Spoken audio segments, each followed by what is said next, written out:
শহরের বাইরে এরকম অনেক সুন্দর সুন্দর বাড়িঘর আছে, রাস্তাঘাটও খুবই পরিষ্কার পরিচ্ছন্ন।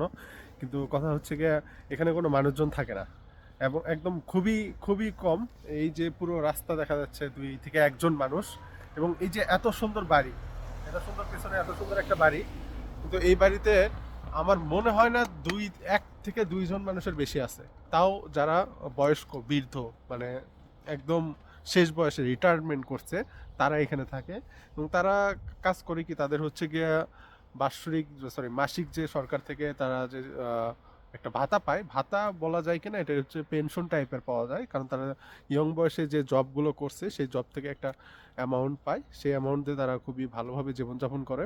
আর এরকম ভিলা বাড়িতে যে বাগানের পরিচর্যা করে, আর বাড়ি ঘরে একটু গোছায় গোছায় রাখে, এই তাদের জীবন। মানে হচ্ছে তারা লাইফের শেষ সময়ের জন্য অপেক্ষা করে, এবং মৃত্যুর আগ পর্যন্ত তারা এইরকম ভিলা বাড়িতে থাকে।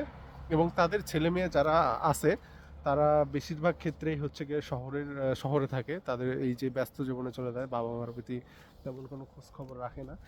এই লাইন ধরে অনেকগুলো এরকম সুন্দর সুন্দর ভিলা বাড়ি আছে, কিন্তু মানুষ নাই। এই যে একজনরে দেখছি পেছনে, এও বুড়া, এই বাগানের কাজ করতেছে। এই আছে আর কি ইউরোপের ইতিহাস, মানে এই যে যারা বয়স্ক, তাদের লাইফ স্টাইল এইরকম আর কি।